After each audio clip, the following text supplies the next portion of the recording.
نحمدہ رسول کریم اما بعد فاعوذ باللہ من الشیطان الرجیم بسم اللہ الرحمن الرحیم یا ایھا الذین آمنوا کتب علیکم الصیام کما کتب علی الذین من قبلکم لعلکم تتقون صدق اللہ العظیم۔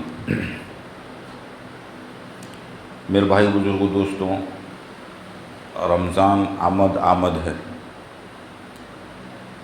گویا ایسا مہمان آ رہا ہے جس مہمان کو خوش کرنے پر اللہ خوش ہو جاتے ہیں، جس مہمان کو خوش کرنے پر اللہ خوش ہو جاتے ہیں، وہ مہمان آ رہا ہے۔ اور جتنا بڑا مہمان ہوگا اس کی خاطر اس مہمان کو خوش کرنے کے لیے محنت بھی اسی طریقے کی ہوگی، تیاری اسی کے مطابق ہوگی۔ تو مہمان کے آنے کے بعد میں تیاری نہیں شروع کرتے، بلکہ اس سے پہلے پورا اس کا انتظام کر لیتے ہیں۔ کوئی ہمارے گھر مہمان آ رہا ہے، بڑا معزز ہے، مکرم ہے، بڑے دنوں کے بعد، منتوں کے بعد، طلب کے بعد میں آ رہا ہے، تو کیسے اس کے خاطر تواضع کریں گے؟ سب کچھ پہلے سے انتظام ہوگا، اس کے سونے کے لیے کمرہ اور کھانے کا انتظام، گھومنے پھرنے کا پورا نظام، شیڈول پورا بنا لیں گے۔ بڑی منتوں کے بعد میں مہمان آیا ہے، بڑا مشغول آدمی ہمارے لیے وقت نکالا ہے، تو پھر جو ہے اس کی پورا خیال ہم رکھتے ہیں۔ تو میرے بھائی بزرگوں دوستوں، وہ مہمان جہاں اس کی جتنی قدر ہوگی، جس کی اس کی عزتیں ہوگی، اس کا خاطر تواضع ہوگا، تو پھر وہ اس کے عطایا بھی بڑے ہوں گے، اس کے مہمان کے عطایا بھی اتنے ہوں گے۔ تو یہ رمضان سال میں ایک مرتبہ گویا مہمان بن کر آنے والا ہے۔ تو یہ مہمان اللہ کی طرف سے ہے۔ روزہ کس کے طرف سے ہے؟ اللہ کی طرف سے۔ اللہ کہتے ہیں کہ یہ روزہ صرف اس کا بدلہ میں دوں گا، روزے کا بدلہ خود اللہ دیں گے، اور اللہ ہی کی طرف سے روزہ آ رہا ہے۔ تو گویا اللہ کی طرف سے مہمان میرے اور آپ کے پاس آ رہا ہے، تو پھر اس کی جتنی عظمت کریں گے، جتنی اس کا خیال کریں گے، اتنی عطایا، عظمت، محبتیں وہ عطا کرے گا۔ تو اس کے لیے کیا تیاری ہے؟ رمضان کیا کرنا چاہیے؟ ایک مہینہ کس طرح اس کو صحیح بنا لے، تو اس کی فکر کریں گے تو پھر انشاءاللہ راستے کھلیں گے، اس کو بنانے کی ترتیبیں بن جائیں گی۔ تو اللہ تبارک و تعالیٰ مجھے اور آپ کو پریشان کرنے کے لیے یا تکلیف پہنچانے کے لیے یہ رمضان کا مہینہ نہیں عطا فرمایا، بلکہ گویا مجھے اور آپ کو بلند مقام پہنچانے کے لیے ایک سیزن عطا فرمایا، ایک سیزن عطا فرمایا ہے۔ اس لیے فرمایا ہر نیکی کا بدلہ فرض کے برابر۔ تم جو نیکی کرو گے فرض کا ثواب ملے گا۔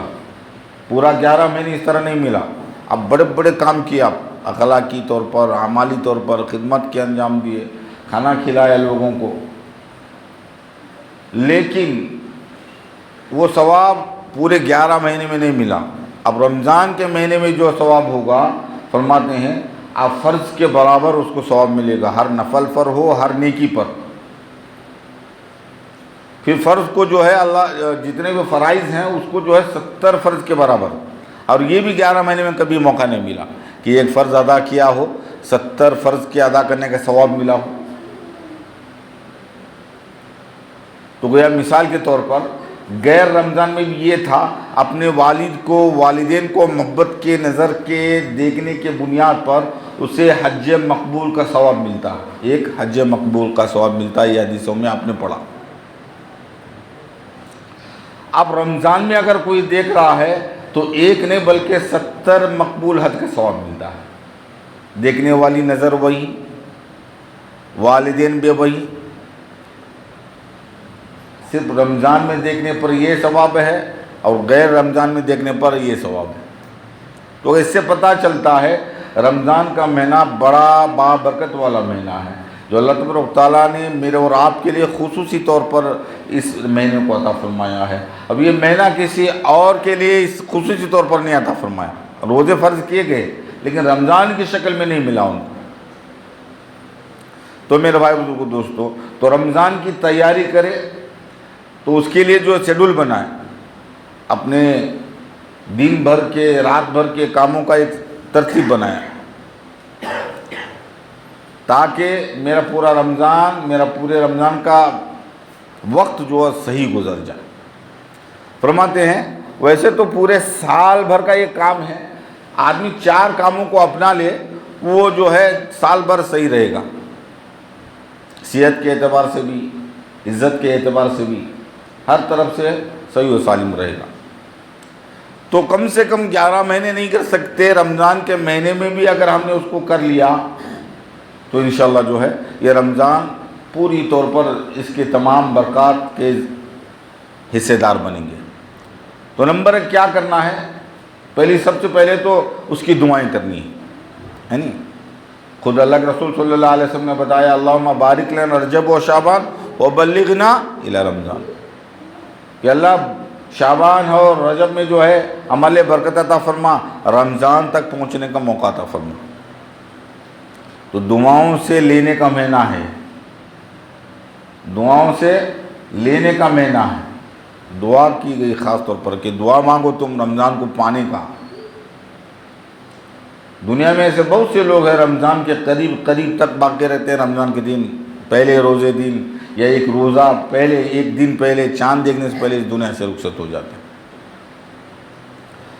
تو رمضان مانگ لینے کی چیز ہے۔ تو نمبر 1 کیا کرے؟ سب سے پہلے 4 چیزوں کو اپنانا ہے، اس میں ہے قلیل الطعام، قلیل الطعام، کم کھانا۔ 11 مہینے ہم پیٹ بھر کر کھایا ہے، تاریخوں کو دیکھیں گے تو پھر ان کے ساتھ ان کے جیسے اگر ہم زندگی گزاریں گے تو ہم قبر میں پہنچ جائیں گے۔ صحابہ کرام رضی اللہ تعالیٰ اجمعین جنگ کے موقعوں پر بھی کھانے کے لیے کچھ نہیں ہوتا تھا، کسی کے جنبیل میں کچھ کھجوریں ہوا کرتی تھی، کسی کے جنبیل میں کچھ جو ہے جوار کے ٹکڑے ہوا کرتے تھے، ستو ہوا کرتی تھی، کچھ نہ کچھ تو چھوارے ہوا کرتے تھے، صرف جو ہے وہ گھٹلیاں شدت بھوک کے لگ جاتی تو گھٹلیاں خالی چوس لیا کرتے تھے کہ نفس کو تسلی ہو جائے کہ کچھ کھا رہے ہیں، حالانکہ اس سے پیٹ بھرنے والا نہیں۔ یہ حالت تھی۔ ان کے جیسے تو ہم نہیں ہیں، اس لیے کہ ان کا ہمارا زمانہ بہت دور کا رہا۔ ہر چیز کے اصول کرنے کے نسبت اگر دور ہوتی جائے گی وہ چیز تھوڑا تھوڑا بن کر آئے گی۔ جس طرح صحابہ کرام کے تقوی میں ہمارے تقوی میں بہت بڑا فرق ہے، ان کو براہ راست بغیر واسطے کے ملا نبی سے، کوئی زمانہ بیچ میں حائل نہیں، لیکن ویسا ہی تقوی مجھے اور آپ کو حاصل کرنے کے لیے 1400 سال یعنی 1400 زمانے ختم ہو چکے ہیں۔ اب ان جیسا تقوی لانے کے لیے کتنی صعوبتیں، کتنی مشکلات کو جھیلنا پڑے گا، تب جا کے ان کے برابر تو نہیں ہو سکتے، ان کے برابر پھر بھی نہیں ہو سکتے۔ وقت کا ابدال بھی ان کے گھوڑوں کے دھول کے برابر بھی نہیں، حالانکہ ان کی بھی بزنس، ان کی بھی محنتیں، ان کی بھی جورو بچے، ان کی بھی زندگی، کھیتیاں باڑیاں، تجارتیں، لیکن یہ کیوں ہوا؟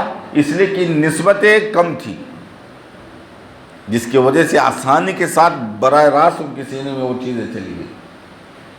ہماری نسبتیں بہت زیادہ ہیں۔ یہ نماز اللہ کے رسول کے اعمال سے ہم تک پہنچانے کے لیے کروڑوں اربوں خربوں لوگوں کے سینے سے ہوتا ہوا ہمارے وہ عمل جو ہے ہم تک پہنچا ہوا۔ تو اتنی نسبتیں جو ہے تو پھر نماز کا اثر فوراً آ جا نہیں ہو سکتا، بڑی مجاہدے چاہیے اسے۔ تو جو ہے ان کے جیسا کھانا چھوڑ نہیں سکتے ہم، بھائی وہ تو اتنے بھوکے رہے، جنگ کے میدان میں بھی چھواروں پر زندگی گزاری اور جو ہے گٹلیوں کو چوس کر جو ہے اپنے دنوں کو پورا کر دیا۔ کچھ لوگ تو پورے رمضان بھر میں جو ہے کچھ کھانے کے لیے کچھ نہیں ہوتا تھا، آج کا روزہ ہو گیا پھر جو ہے پھر بغیر سحری کی افطاری ہو گئی بغیر کھانے کے، پھر جو ہے صبح بغیر سحری کا روزہ باندھ لیا۔ کہیں کہیں دن روزوں کے ساتھ اسی طرح نام افطاری کچھ کھانے کے لیے نہیں ہے، نام سحری کا وقت کچھ کھانے کے لیے نہیں ہے، پانی پر کیسے طاقت ہوگی کیسے؟ حالانکہ طاقت کا انداز یہ ہوگا کہ اتنے بھوکے رہنے کے باوجود بھی وہ اتنے بڑے طاقتور تھے، ایک آدمی 10 کو مارتا تھا، ایک آدمی 10 لوگوں کو ہرا دیتا تھا اس وقت کے زمانے کے 10 لوگوں کو۔ ہم جہاں اگر ہوتے ہمارے 100 لوگوں کو پچاڑ دیتے ہو۔ آج کے زمانے میں ہم ہوتے، آج کے زمانے میں کے لوگ ہوتے اور وہ ہوتے تو پھر ایک آدمی 100 کو مار دیتا۔ تو میرے بھائی بزرگوں دوستوں، تو اتنا کھانا نہ ہونے کے باوجود بھی اتنی بڑی طاقت تھی۔ ہم سمجھتے ہیں کھانے سے طاقت آتی ہے، کھانے سے طاقت آتی ہے، حالانکہ ان کی تاریخ اٹھا کر دیکھیں گے ان کی زندگی میں کبھی پیٹ بھر کر کھانا نہیں ملا، ان کی زندگی میں کبھی پیٹ بھر کر کھانا نہیں ملا۔ کبھی مل جاتا دعوت کے شکل سے یا کسی اور کے ذریعے سے کبھی مل جاتا تو اس کھانے پر وہ رویا کرتے تھے، کیا ہو گیا یہ کھانا مجھے میرے اعمال کا بدلہ کہیں دنیا میں تو نہیں مل رہا، مجھے اچھے کھانے مل رہے ہیں، اچھے کپڑے پہننے کے لیے مل رہے ہیں۔ وہ ڈر جاتے تھے اچھے کھانے کے آنے پر، اچھی چیزوں کے سامنے آنے پر ڈر جاتے تھے، اس لیے کہ ان لوگوں کی خواہش ایک دنیا کی نہیں تھی، آخرت کی تھی۔ اگر دنیا سور کر سامنے آ جاتی تو وہ ڈر جاتے تھے، کہیں تو مجھے دنیا میں بدلہ تو اس کا نہیں مل رہا، آخرت میں کہیں محروم نہ کر دے مجھے۔ حضرت عمر رضی اللہ عنہ نے پانی مانگا، کسی نے شربت تھما دیا، شربت کو پیتے ہی رونا شروع کر دیا۔ پوچھا حضرت کیا بات ہے آپ رو رہے ہیں؟ کہا کہ میں اس بات سے ڈر رہا ہوں کہ اللہ تعالیٰ مجھے پانی کے، یہ نبی کے زمانے میں تو جو ہے کھانے کے لیے کچھ نہیں ہوتا تھا، آج میرے ہاتھ میں شربت آ گیا، کھانے کے لیے پینے کے لیے کچھ نہیں ہوتا تھا، ہاتھ میں شربت آ گیا۔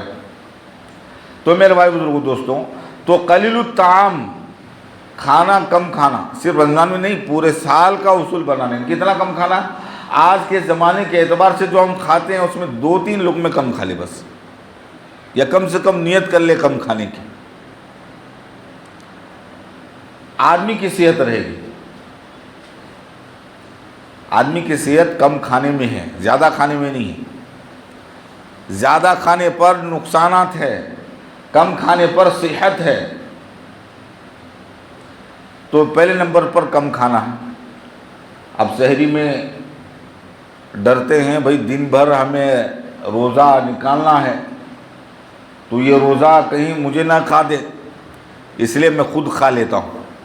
اتنا کھاتا ہے کہ دن بھر ڈکاریں چالو ہوتی ہے، اور اس ڈکار کی وجہ سے روزے میں وہ انوارات وہ برکات ختم ہو جاتے ہیں۔ آدمی کے کم کھانے سے روزہ لگتا ہے، یہ بات غلط ہے، روزہ لگتا ہے بات غلط ہے۔ ہاں روزے کے حالت میں اگر الٹے کام ہو گئے تو روزہ لگتا ہے، چاہے پیٹ بھر کر کھا لے۔ حضور کے زمانے میں 2 عورتوں کو لایا گیا، دونوں عورتیں موت کے قریب تھی، کہا کہ اللہ کے رسول کیا روزہ ان کا توڑوا دے، یہ تو مرنے کے قریب ہو گئی، کیا ہو گیا کس وجہ سے روزہ لگا؟ کہا کہ اللہ کے رسول نے ایسا نہیں کہا کہ یہ کم کھا لیا ہے، سحری کے وقت میں اٹھی نہیں تھی، نہیں، روزہ ان کو لگا تھا چگلی کھانے کی وجہ سے، غیبت کرنے کی وجہ سے، اور اتنا خطرناک لگا کہ مرنے کے قریب پہنچ گئی۔ تو میرے بھائی بزرگوں دوستوں، تو آدمی کو تکلیف پہنچتی ہے، مصیبت پہنچتی ہے، وہ گناہوں کی وجہ سے پہنچتی ہے، نیک اعمال کے بنیاد پر کبھی تکلیف نہیں پہنچتی۔ اگر تکلیف خدا نہ خواستہ پہنچ بھی لیا تو اس کو پریشان کرنے کے لیے نہیں رہے گی، اس کو جو ہے جگانے کے لیے، جھنجھوڑنے کے لیے، یا صحیح راستے پہ پھر دوبارہ آنے کے لیے، یا اور زیادہ اس کے ایمان میں مضبوطی کے لیے آ جاتی ہے، اور وقتی طور پر آ جاتی ہے۔ تو جتنے بھی صعوبتیں، مشکلات، حالات، پریشانیاں، بیماریاں آتی ہے وہ زیادہ کھانے پر آتی ہے۔ تو کم کھانے کی عادت ڈالنا ہے کہ بھئی جو کھا رہے ہیں تو اس میں 2-3 نوالے کم کھا لیں، پکانا ہے تو زیادہ پکا لے، ایسا نہیں کہ بھئی کم کھا رہے ہیں سب، کھانا ہی کم پکا لے، نہیں، کھانا زیادہ پکا لے، اگر آدمی 2 کے ہیں 3 کا کھانا پکا لے، اس نیت سے، چاہے وہ تیسرا کھائے نہ آئے لیکن پکانے کا ثواب ملے گا۔ یہ بھی ہم پکائیں گے 2 ہیں لیکن 3 کا کھانا پکائیں گے، ہو سکتا ہے کوئی اللہ کا بندہ آ جائے، مہمان آ جائے، کوئی آ جائے، کسی کو دینا پڑے، مفت میں ثواب پکانے پر۔ حالانکہ اتنا پکاتے ہیں روزانہ، لیکن نیتوں پر اللہ تعالیٰ اس کا اجر و ثواب دیتے رہیں گے۔ تو کم کھانے کی عادت اس طرح شروع کریں، 2-3 نوالے کم کھانا ہے، اور جو ہے جب بھی بھوک بھرنے کے قریب جو ہے ہاتھ کو اٹھا لینا ہے۔ مدینے میں ایک ڈاکٹر آیا، تبھی 1 مہینہ رہا، 2 مہینہ رہا، 3 مہینے رہا، 6 مہینے رہا، کوئی مریض آنے کے لیے تیار نہیں۔ کہا کہ پوچھا بھائی میں یہاں ڈاکٹر بن کے آیا ہوں، میرا بھی روزی کا مسئلہ ہے، لیکن کوئی گراہک ہی نہیں آ رہا ہے، کوئی پیشنٹ نہیں آ رہا ہے، کوئی مریض نہیں آ رہا ہے۔ کہا کہ وہ مدینے میں کوئی بیماری نہیں پڑ رہا۔ کیوں نہیں پڑ رہا ہے؟ کہ بھائی وہ کھانا اس وقت کھاتے ہیں جب ایک دم شدید بھوک کا تقاضا ہو، بھوک کا تقاضا ہو تب کھانا شروع کرتے ہیں، اور بھوک پورا ہونے سے پہلے یعنی پیٹ بھرنے سے پہلے ہاتھ کو اٹھا لیتے ہیں، کھانا چھوڑ دیتے ہیں۔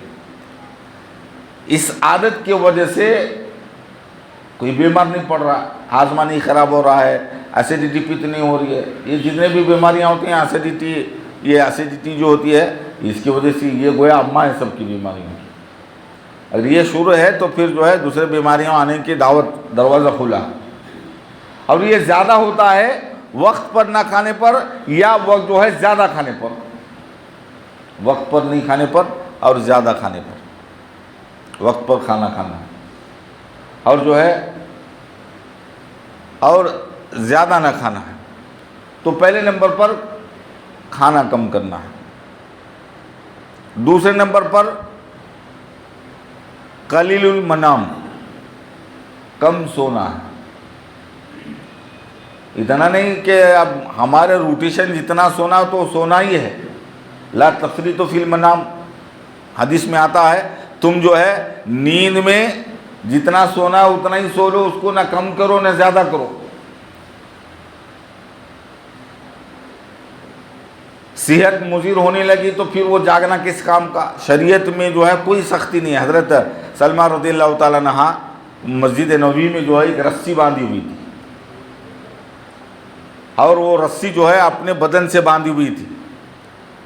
اللہ کے رسول نے دیکھا کہ کیا کر رہے ہو، یہ رسی کیوں باندھا ہے؟ کہ اللہ کے رسول میں جب عبادت کرتے رہو تو نیند کا غلبہ آ جاتا ہے مجھے، اس لیے جو ہے میں کہیں نیند میں سو نہ جاؤں، اس لیے رسی سے اپنے آپ کو باندھ لیا ہے۔ اللہ کے رسول نے فرمایا رسی کھولو، نیند آ جائے تو سو جاؤ، جیسے آنکھ کھولے پھر اللہ کا ذکر کرو۔ اتنی تکلیف کیوں پہنچا رہے ہو؟ تو نیند میں غلو بھی نہیں اور زبردستی سونا، اور نیند جو ہے اللہ تبارک و تعالیٰ مجھے اور آپ کو 2 3 4 گھنٹہ سو لے، 5 گھنٹہ سو لے کافی ہے آج کے زمانے کے اعتبار سے۔ حالانکہ ہمارا اسلاف میں جو ہے وہ تو ایسے تھے دن بھر جو ہے وہ گھوڑ سوار، کوئی تجارت میں، کوئی دین کے کاموں میں، دعوت و تبلیغ میں، کبھی جو ہے دین کے پہنچانے میں، کتابت کے لکھنے میں، پڑھانے میں، رات بھر مصلی سواب، رات بھر راتیں گزارتے۔ کچھ نیند کر لیتے گھنٹے 2 گھنٹے میں ان کی نیند پوری رات کی ہو جاتی تھی۔ یہ اللہ کی مدد تھی ان کے ساتھ۔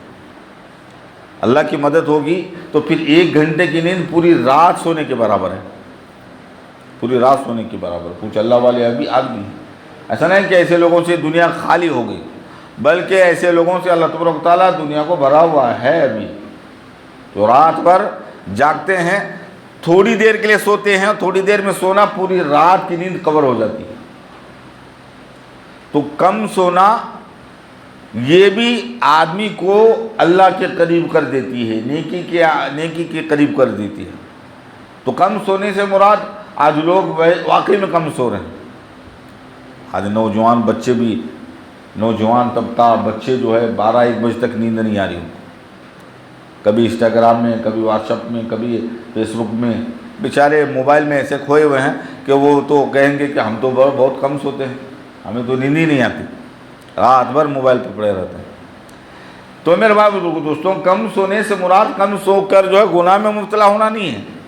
تو ایسا ہی ہوا جس طرح جو ہے آدمی صحت کے لیے زہر کھا رہا ہے، صحت کے لیے زہر کھا رہا ہے تو یقیناً کبھی صحت اس کی نہیں ہوگی، زہر کھانے پر آدمی مر جاتا ہے۔ تو کم سونے سے مراد کم سونا ہے، لیکن وہ سونا کون سا ہے؟ جاگے ہیں تو اللہ رسول کی باتیں ہوں، اعمال ہو، یا جو ہے گناہوں کے کام سے پاک ہو، کم سے کم اعمال نہیں تو گناہوں سے بھی پاک ہو۔ ویسے تو حدیث میں سونے کی جلدی قرار دیا گیا، سونے کو جلدی قرار دیا گیا، اور اٹھنے میں بھی جلدی کو قرار دیا گیا کہ سو بھائی، جیسے ہی عشاء کی نماز وہ کھانا ہو گیا فوراً، حالانکہ کھانا جو ہے وہ عشاء سے پہلے کھانا بہتر ہے صحت کے لیے، اطباء کے اعتبار سے، اس لیے کہ کھانے کے بعد میں 40 قدم سنت بتایا گیا، بھئی تم کھانے کے بعد میں 40 قدمی کرو تاکہ جو ہے تمہارا ہاضمہ برابر ہو جائے اور کوئی دقت پریشانیاں نہ ہو۔ ہم کھاتے ہیں اور ایک روم میں، دوسرے روم میں بیڈ روم پر جا کر سو جاتے ہیں، نہ 40 قدمی ہوا نہ کچھ بھی نہیں ہے، تو پھر جو ہے پریشانی ہوتی ہے۔ اسے عشاء سے پہلے آدمی کھا لے گا تو پھر جو ہے نمازوں کو جانے کی، نماز میں پڑھنے کی جو ہے وہ کچھ کثرت ہو جاتی ہے، تو اس طرح کھانا بھی ہضم ہوتا ہے، فوراً بستر پر جا کر اپنے درود و وظائف سے فارغ ہو کر سو جائے۔ اور جتنے آدمی جلدی سوئے گا اور اتنا ہی جلدی آدمی اٹھے گا، الارم کی ضرورت نہیں ہے اس کو، جو ہے اٹھانے کی ضرورت نہیں، نیت کی ضرورت ہے۔ اب دیکھ لینا، رمضان کے علاوہ اب جو اٹھنے کا مشکل تھا 3-4 بجے، لیکن رمضان میں ہر کوئی اٹھے گا، روزہ رکھنے والا بھی اٹھے گا، نہیں رکھنے والا بھی اٹھے گا، بچہ بھی اٹھے گا۔ حالانکہ بعض بچوں کو تو چوری سے چھپ کر مائیں اٹھتی ہے کہ بھائی یہ اٹھے گا تو پریشان کرے گا، پکانے نہیں دے گا، پریشان کرے گا، پھر جو ہے اس کو سلانے کی کوشش کرتے ہیں، آواز برتنوں کی نہ آئے، لیکن وہ بچے اڑ جاتے ہیں بچے، تو نیندے ہوشیار بیدار ہو جاتے ہیں، تو پھر جو ہے یہ جلدی سونے کی برکت سے، وہی رمضان کا مہینہ ہے، اپنی جلدی سونا ہے تاکہ جو ہے سحری کو اٹھنا، تو اس کی فکر کی نیت کی وجہ سے آدمی سو جاتا ہے تو اٹھتا بھی جلدی ہے۔ تو میرے بھائی بزرگ دوستوں، ایک دوسرے نمبر پر جو ہے کم سونا، اور تیسرے نمبر پر کم کلام کرنا، قلیل الکلام، بات کم کرنا۔ آدمی زیادہ باتیں کرنے والا ایک وقت آئے گا، زیادہ بولنے کی وجہ سے وہ جھوٹا آدمی بن جائے گا۔ آدمی زیادہ جو بولتا ہے وہ جھوٹ بولنے کی عادت آ جائے گی، جھوٹے باتیں کرنا شروع کرے گا، جھوٹے جو ہے ہنسانے کے لیے جھوٹے لطیفے سنائے گا، جوک سنائے گا، واقعات تو جیسے تھی ویسے نہیں سنائے گا، بڑا چڑھا کر سنائے گا۔ کیوں؟ زیادہ بولنے کی عادت ہے۔ اب دیکھ لینا، جو زیادہ بولے گا جھوٹ کی آمیزش ہوگی، غیبت کی آمیزش ہوگی، چغلی کی ہوگی، بہتان کی ہوگی، اور وہ ایسے بیماریاں ایسے خطرناک ہے یہ بیماریاں، جھوٹ اور غیبت، فرماتے ہیں اگر رمضان کے مہینے میں ہے تو اس کا روزہ ہی ختم ہو گیا، اس کا روزہ ہی ختم ہو گیا۔ بعض ائمہ کے نزدیک روزہ ٹوٹ جاتا ہے، روزہ ختم ہو جاتا ہے، غیبت کی بنیاد پر، چغل خوری کی بنیاد پر۔ چغل خوری، غیبت جو ہے، آج کسی دیندار کو کہیں گے کہ بھئی یہ شراب پی لے، وہ ایک تھپڑ کھینچ کر مارے گا، میں داڑھی والا نمازی حاجی قاضی باجی، تو مجھے مفتی ہے مولانا، تو مجھے شراب پلا رہا ہے بدتمیز۔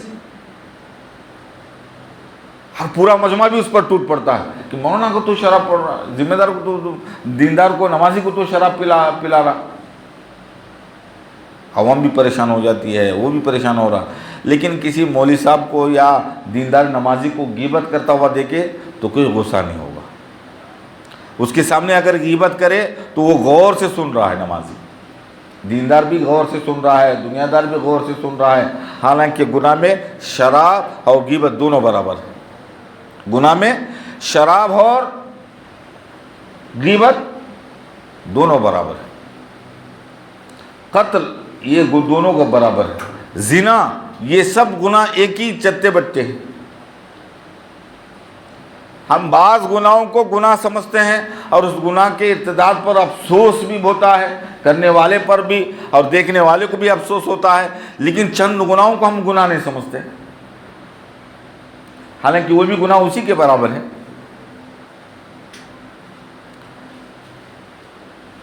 تو میرے بھائی بزرگوں دوستوں، بہت سے ایسی مثالیں بڑے حیرتناک جو ہے ڈرانے والی ہیں۔ تو میرے بھائی بزرگوں دوستوں، یہ کم بولنے سے یہ تمام بیماریوں سے پاک ہوگا۔ اور جو ہے اب کم بولنا ہے کہ تو جہاں بولنے کی ضرورت ہے وہاں بولے گا بھی نہیں، یہ بھی برا ہے۔ بھئی جس کے بولنے سے مسائل حل ہو رہے ہوں، جھگڑے ختم ہو رہے ہوں، اور جو ہے امت مل رہی ہو، جوڑ ہو رہا ہو، تو وہاں بولنا اس کا ضروری ہے۔ اگر نہیں بولے گا تو پھر وہ اس نے برا کیا۔ جہاں بولنا ہی نہیں تھا، کوئی گنجائش نہیں تھی، بے محل بول رہا ہے، تو پھر جو ہے اس کا بولنا، اب چپ رہنا گناہ ہے۔ جہاں بولنے کا تھا وہاں نہیں بولا، چپ رہ گیا، تو پھر وہ برا۔ جہاں نہیں بولنا تھا وہاں بول رہا ہے، تو یہ گناہ۔ تو جو ہے موقع محل کے اعتبار سے اسے خود اندازہ ہوگا مجھے کیا بولنا، کہاں بولنا، کیسے بولنا، کب چپ رہنا۔ تو زیادہ بول چال جو ہے یہ آدمی ان کو گناہوں میں ڈھکیل دیتی ہے۔ الفاظ بہت معنی رکھتی ہے۔ الفاظ ایسے نہیں کہ ہم نے بول دیا بات ختم ہو گیا۔ میرے بھائی بزرگوں دوستوں، آپ نے زندگی میں جتنی الفاظوں کو بولا ہے ان تمام الفاظوں کو اللہ تعالیٰ جمع کیے ہوئے ہیں، جمع کیے ہوئے ہیں۔ کل ان کا پورا حساب ہوگا۔ اگر آپ نے کسی پر ظلماً، عداوتاً یا جو ہے کسی جو ہے برائی کے طور پر کسی کے سامنے بولا ہے، ان الفاظ کے بنیاد پر آپ کی نیکیاں جاتی رہے گی، آپ کی نیکیاں ختم ہو جائیں گی۔ بعض مرتبہ اس کے الفاظ کے بولنے پر دوسرے کے سامنے بعض مرتبہ اللہ تبارک و تعالیٰ وہی چیز اس پر لاگو کر دیں گے۔ مثال کے طور پر ایک آدمی آ رہا ہے، کسی کی میں نے برائی کر لی، کسی کی برائی کر لی، بھائی فلانا آدمی تو یہ اتنا بڑا دیندار تھا لیکن اس کے ساتھ یہ مسئلہ ہوا، اس نے ایسا کیا، حالانکہ وہ توبہ کر چکا تھا۔ تو فرماتے ہیں اگر اس کے توبہ کے بعد بھی میں نے اس کے بارے میں کچھ کہا، پیٹھ کے پیچھے غیبت کی، تو فرماتے ہیں اللہ تعالیٰ اس سے پہلے مجھے موت نہیں دیں گے جب تک میں اس عمل سے فارغ نہ ہو جاؤں۔ جس طرح وہ آدمی ذلیل ہوا ہے اس طرح یہ آدمی ذلیل ہونے تک اللہ موت نہیں دیں گے۔ یہ کس کی وجہ سے؟ کلام کی وجہ سے، کلام کی وجہ سے، زیادہ بولنے کی وجہ سے۔ تو یہ تمام بیماریاں بولنے کی برکت سے آتی ہے۔ تو بولنا کم ہے، قلیل الکلام، 3 نمبر۔ چوتھے نمبر پر میل جھول زیادہ رکھنے سے بھی ہوتا ہے۔ میل جھول زیادہ ہے، حد سے زیادہ دوستی ہے۔ کہتے ہیں نا دوست، اس کے سامنے ہر راز کو فاش کر دینا۔ خلط ملط زیادہ رہنے سے بھی آدمی ختم ہو جاتا ہے، اس کی ویلیو ختم ہو جاتی ہے، اس کی عزتیں ختم ہو جاتی ہے، اس کے بات کے اثر ختم ہو جاتی ہے۔ اب ہمارے سامنے یہ جو ہے ایک PSI سمجھ لے، ہم اس کو سامنے سے جائے تو ڈرتے ہیں سب۔ کیوں ڈرتے ہیں؟ بھائی یہ ایک عہدہ ہے اس کے ہاتھ میں، قانون ہے اس کے ہاتھ میں۔ اگر وہی آدمی ہمارے ساتھ اٹھنا بیٹھنا، دوستی جیبی دوستی ہو گئی، کھانا پلانا گھومنا ہوا، تو ڈریں گے اس سے، اسے بھی گالیاں دیں گے، اس کے قانون کو بھی گالیاں دیں گے، کیا کر لیتا کر لے جا، تو ارے تورے پہ آ جائے گا آدمی۔ کیوں؟ اس لیے کہ وہ اس کے سے کم درجے کے لوگوں میں میل ملاپ کی وجہ سے کیا ہو گیا، وہ اثر ختم ہو گیا۔ تو جہاں جمنا ہے جس کام، اب ایسا نہیں ہے کہ بھائی آپ دین کے کاموں میں جمنا نہیں ہے، الگ تھلگ رہو، یہ دنیا کے مسائل ہے۔ چوراہوں پر، بس اسٹینڈوں پر ایسے جو ہے گپ شپ جہاں لگاتے ہیں، اور یہ تمام انسان کی فطرت ہے، اس سے بچنے کے لیے نہیں کہا جا رہا۔ یہ چیزیں گپ شپ بعض مرتبہ لگانی چاہیے، گپ شپ بھی لگانی چاہیے، دوستی بھی کرنی چاہیے، یہ فطرت کی چیزیں، اس کو بدل نہیں سکتے۔ اگر یہ آدمی صحیح لوگوں کے ساتھ گپ شپ نہیں کرے گا تو غلط لوگوں کے ساتھ غلط کرے گا، اس لیے کہ آدمی فطرت سے بھاگ نہیں سکتا۔ فطرت کی جتنی بھی چیزیں ہیں وہ تو کرنا پڑے گا، اس کو کرے گا، لیکن اس کا رخ تھوڑا موڑ لے. گپ شپ تو کرنا ہے لیکن صحیح طریقے سے ہو، تھوڑا مذاق ہو لیکن صحیح طریقے سے ہو، گناہ نہ ہو اس میں. اللہ کے رسول صلی اللہ علیہ وسلم مدینے کے بازار میں آئے، آ کر ایک صحابی کی آنکھ کو بند کر لیا پیچھے سے اور یوں لگایا، کہا کہ میں اشتری ھذا الغلام، کون خریدے گا اس غلام کو، کون خریدے گا اس غلام کو. لیکن اللہ کے رسول صلی اللہ علیہ وسلم کے جسم عطر جو ہے جب آپ کی پیٹھ کو لگی تو یہ جو ہے صحابی پیچھے سے ہٹ رہے ہیں اور آپ کے سینے کو پیٹھ لگا رہے ہیں. کہا کہ سمجھ گئے اللہ کے رسول کی خوشبو اتنی ہوا کرتی تھی، جس محلے میں جاتے تھے پتہ چل جاتا تھا اللہ کے رسول یہاں سے گزرے ہوئے ہیں، یہ خوشبو آپ کے بدن سے آیا کرتی تھی. تو فرماتے ہیں میں اشتری ھذا الغلام، کون خریدے گا اس غلام کو. وہ صحابی کہہ رہے ہیں اللہ کے رسول یہ تو بک چکا ہے، یہ تو بک چکا ہے اللہ کے رسول کے دین کے خاطر. تو یہ تھوڑا مذاق ہوا، وہ بھی خوش ہو گئے، اللہ کے رسول بھی خوش ہو گئے.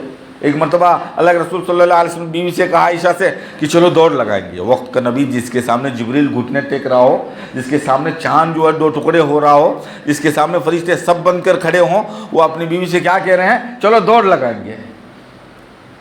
اب نبی کی طاقت کہاں، ماں عائشہ رضی اللہ عنہ کی طاقت کہاں. ایک نبی کے اندر 1000 مردوں کی طاقت ہوتی ہے دنیا کے اعتبار سے، اور جنت کے اعتبار سے 100 مردوں کی طاقت ہوتی ہے. اب 1000 مردوں کی طاقت جو ہے نبی جو ہے عائشہ رضی اللہ تعالیٰ کے ساتھ دوڑ لگائیں گے. کبھی جی سکتے ہیں ماں عائشہ رضی اللہ تعالیٰ؟ نہیں ہو سکتا. لیکن آپ نے خود ہار گئے، ایک مرتبہ خود ہار گئے. ایک مرتبہ کہا کہ چلو دوڑ لگائیں گے، اللہ کے رسول جیت گئے. پھر دوسری مرتبہ پھر موقع آیا، کہا کہ پھر دوڑ لگائیں گے، اللہ کے رسول خود بخود پیچھے رہ گئے، ماں عائشہ کو آگے جانے دیا. یہ سب فطری چیزیں ہیں، کرنا پڑے گا دل جوئی. لیکن آپ فطری چیزیں ہیں تو کسی کی بیوی کے ساتھ بھاگنا شروع کرے تو چلو بھائی اپنی بیوی کے ساتھ نہیں دوسرے کی بیوی کے ساتھ بھاگیں گے، اس لیے کہ فطرت کی چیز ہے، نہیں چلے گا.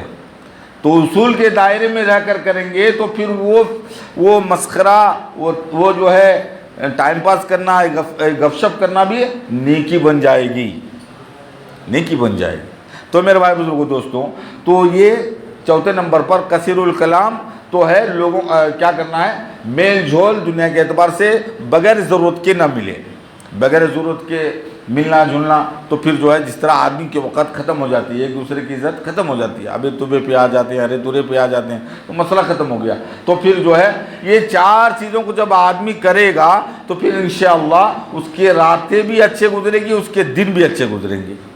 تو یہ رمضان کا مہینہ آ رہا ہے، یہ کم کھانا، بھائی اس میں جو ہے تو پورا بالکل دن بھر کھانا ہی نہیں ہے، اس لیے کہ حلال کمائی کو اللہ نے دن میں حرام کیا ہے. رمضان مہینے میں حلال کمائی ہے، اپنی محنت کی کمائی ہے، لیکن دن میں کھانا حرام ہے. جس طرح شراب کا پینا حرام ہے، اسی طرح جو ہے باقی چیزیں حرام ہیں. اس طرح رمضان کے مہینے میں حلال روزی حرام ہے، نہیں کھا سکتا. بیوی کے ساتھ ہم بستری کرنا حلال تھا دن میں بھی رات میں بھی، لیکن رمضان کے مہینے میں دن میں حرام کر دیا گیا. چھو بھی نہیں سکتے، بوسا نہیں دے سکتے، اگر شہوت کا غلبہ ہے حرام قرار دیا گیا. تو یہ رمضان کا مہینہ ہے، تو اس میں جو ہے اپنے آپ کے یہ کریں گے، اندرونی طور پر روحانی اعتبار سے تیار ہونے کا سیزن ہے گویا. روحانی اعتبار سے تقویت حاصل ہو. تقوی کا نام جو ہے وہ قربت اللہ ہو، تو تقوی کا نام قربت اللہ ہو. تو میرے بھائی بزرگوں دوستوں، جو جتنا اختیار اللہ تعالیٰ مجھے اور آپ کو طاقت دیے ہیں، اس کے کوشش کریں کہ اس طاقت کے بقدر ہمارے روزے ہوں، تراویح ہو، اس طاقت کے حساب سے ہماری نیکیاں ہوں، ہمارے دن اور رات ہو. اللہ تبارک و تعالیٰ مجھے اور آپ کو کہنے سننے سے زیادہ عمل کی توفیق عطا فرمائے. وآخر دعوانا الحمد للہ رب العالمین.